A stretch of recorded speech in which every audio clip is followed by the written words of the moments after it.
Dwarfs, welcome back to my channel. If you are new here, my name is Faith, and today guys, I'll be checking out Ben Shapiro as he dissects the movie Snow White and the Seven Dwarfs. And you guys, I'm super excited as always. If you're yet to subscribe to this channel, please consider subscribing. Give this video a massive thumbs up, comment, share, and all that good stuff. And without much ado, let's dive right into this video. Well, folks, it appears that Disney really is interested in taking all of its great old IP and absolutely destroying it. The latest example is their casting with regard to Snow White. They have now decided that apparently every redhead in the Disney universe will be recast as a racially diverse person. And this is how, for example, The Little Mermaid ended up as a person of color. It's something that somebody noticed. Basically, if you're a redhead in Disney universe, then they'll recast you. But now they're recasting everyone. So they've cast Snow White. Snow White is now going to be played by Rachel Zegler. Okay, now, Rachel Zegler, you may know, again, her name is Snow White. Now, you might consider that racist, but that's also the name of the actual fairy tale. And in the actual fairy tale, it says skin, I mean, this is from the original 1936 Snow White. Skin as white as snow, right? That is literally in her name. That's why she has her name. So I guess just to like screw with people, they're casting, Rachel Zegler is a very talented person. I'm just, it's weird casting, you might say, right? Like, I don't understand. There's certain parts that are racially specific. I mean, very clearly so. Right? They're not going to cast Tiana from the Frog Prince, the princess, whatever it is. They're not going to recast Tiana as a white lady. They're not going to, even though you certainly could, but they're not going to. And we all know why, of course. Well, Snow White is like maybe the only racially specific white princess because it's in the name. And it's not like greatly evil if a person is cast as what the part is. It's very strange to me that if you cast Alexander Hamilton as a black person, that's totally fine. But if you cast Martin Luther King as a white person, that is totally unacceptable. Maybe you should cast people as like what the description of the part is. There are certain parts where the person is described as white. And that's okay. That's not like the end of the world. So you have to be racially blind when it comes to a person who is cast for white physical descriptors. But you have to be racially diverse for everybody else, is the way that this works. It's a weird take. It's definitely a weird take. So she is, I believe, Colombian American is Rachel Zegler, and she is her father is of Polish descent. Her mom is from Colombia, or her maternal grandmother came from Colombia in the 1960s. So in the new Snow White is what people in the Democratic Party would call brown, right? I mean, like, because people of color, they're brown people. Like, this is what they would call it. She would be categorized in the census as non-white, according to the Democratic Party, playing Snow White. Okay? That's not the weird part. That's not. The weird part is the dwarves. So you may have realized that Snow White and the Seven Dwarfs has dwarves, right? Because, like, they're dwarves, and that's, like, what they are. And one of the most characteristic things about the dwarves in Snow White and the Seven Dwarfs is that they are short because they are dwarves. Well, we have decided that this is very, very insulting. And so the Seven Dwarfs, so it's 6 racially diverse tall people and 1 person who is a little person, is my understanding. All of this, so one of the dwarves is also a woman. So that's again, makes for a very weird dynamic because as you recall from the original Snow White and the Seven Dwarfs, as you recall from the original, they all live in one room together. So that's definitely weird. This is, let's talk about the fact that life issues still matter in the country. Roe versus Wade was overturned, and still tens of thousands of babies are going to be snuffed out this year. You can help stop all of that thanks to our friends over at Preborn's network of clinics. Preborn is the largest provider of free ultrasounds in the United States. They offer love, support, and compassion to hurting women, helping them make the right choice. By letting a mom see and hear her baby on ultrasound, the child's chance at life is doubled. Preborn clinics provide moms who choose life with maternity and baby clothes, diapers, cars, seats, counseling, and much more. All of those services, up to 2 years of assistance, are provided free of charge. Join me on my mission to save 17,000 babies from abortion. One ultrasound is just $28. A $140 donation gives 5 babies a chance at life. A $15,000 donation will cover the cost of an ultrasound machine, save countless babies' lives for years to come. All gifts are tax deductible. We are the answer to saving these lives. To donate, dial pound 250, say keyword baby. That's pound 250 baby, or go to preborn.com/Ben. That's preborn.com/Ben. Again, preborn.com/Ben. Go check them out right now. or donate by dialing pound 250 and saying keyword baby. Most people think about poor air quality when you have a fire that makes the air quality absolutely terrible. Have you stopped to think about the polluted air in your day-to-day life? Because the truth is, your and your family's health might be affected by the air quality in your home. Allergens and germs floating in the air you breathe can make you sick. The good news is that there's technology out there that helps you purify your living space easily and affordably. With EnviroCleanse, you'll never have to worry again. EnviroCleanse is an in-home air purifying unit designed to destroy cold and flu viruses, allergy-inflaming toxins, mold, and even more. EnviroCleanse promises far fewer colds, allergies, and better sleep. They even give you a free air quality monitor to test the difference in your own home. If all home air purifiers are the same, then why exactly did the U.S. Department of Defense select EnviroCleanse to protect and purify the air on board our Navy ships?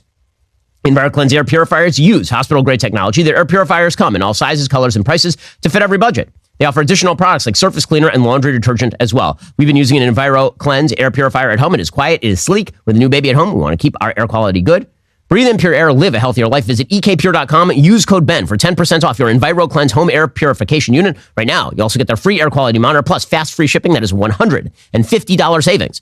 ekpure.com, code BEN. That's ekpure.com, promo code BEN. Apparently, this is all because of Peter Dinklage, the guy from Game of Thrones, who at one point was like, they're casting a racially diverse Snow White, but you're still telling the story of Snow White and the Seven Dwarves. You're still making that effing backward story about seven dwarves living in a cave together. First of all, they're the heroes of the story, you'll recall.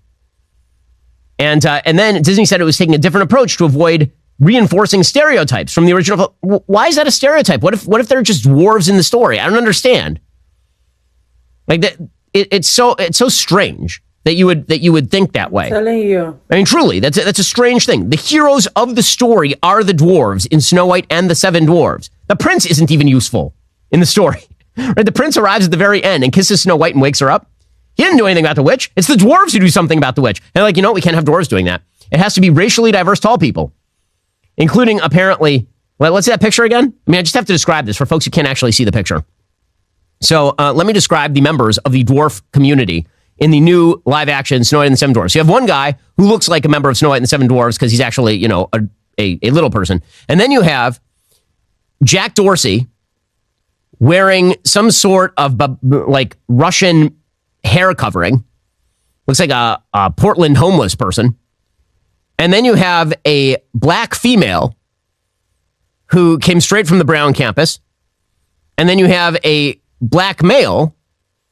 And then you have apparently a member of a very low rent biker gang. A dude with long hair and a beard. And I assume that he is grumpy. You'd have to assume because of his face. And then Carrot Top. And then Gregory Hines. I don't understand the casting. Like, so apparently their goal is to just destroy whatever sense of believability the story has. Yes, it's a fairy tale. You can cast it however you want, but it's literally in the description. It is the most physically descriptive of all titles. Snow White and the Seven Dwarves. So now apparently the title of this movie is Hispanic Person, Six Large People, and a Little Person. Which seems like a different film to me. It seems like a different story. Hispanic person, six large people of racially diverse background, and a little person sounds like a different story than Snow White and the Seven Dwarves. It truly is an astonishing thing. And I'm...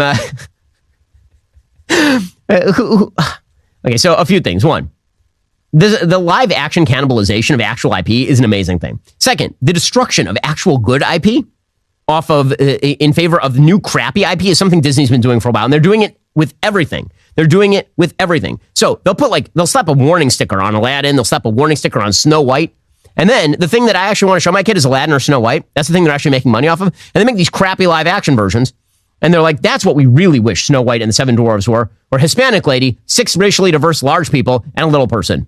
That's what we wish the story were. It's like casting Sleeping Beauty as an awake ugly person. It's like the reverse of what this story is. And by the way, I'm just going to point out here, Disney does this with apparently every piece of content now. I've already told my children who are big Star Wars fans, like original Star Wars fans, that the last three movies just don't exist. Because this is what Disney does now, Kathleen Kennedy. What they do is they take all their good IP and they cannibalize it and destroy it in favor of crappy new IP that nobody cares about. Meanwhile, they won't even sell the old IP. If they really didn't like Aladdin or Snow White, they really thought these things were racist, they could put that IP up on the sales block, or they could just take it down entirely from their platform. They won't do that because they understand that what we're actually subscribing to Disney Plus for, if you're still subscribing, is for the old IP. So just slow clap for all the morons in charge of marketing. Because again, you know what would have happened? What would have happened if, for example, they just cast a talented white lady as Snow White and 7 dwarves? You know what would have happened? Nothing. No one would have cared and would have made a lot of money. No one would have cared. But they're so interested in virtue signaling. They're so interested in cramming down on you their version of what the world should be that they are destroying their own IP in the process. So good for them. All right. I suppose in a weird way, they're putting their money where their mouth is. All righty, guys. The rest of the show continues right now. You're not going to want to miss it. We'll be getting into the mailbag. If you're not a member, become a member. Use code Shapiro. Check out for 2 months free on all annual plans. Click that link in the description. That was such a funny one from Ben Shapiro. And the fact that they deliberately changed the narrative of this movie, the Snow White and the 7 Dwarfs, is so hilarious because I don't even know what they are trying to portray. What they are trying to showcase here is a different movie entirely and nothing related to Snow White and the 7 Dwarfs. It's very, very interesting to watch. And I love how Ben Shapiro just analyzed everything so hilariously. This was such a beautiful one to watch. And you guys, I totally had fun reacting to this video. If you enjoyed watching, give it a massive thumbs up, comment, share, and all that good stuff. And this is me officially signing out. I'll see you guys in my next video. Bye, guys.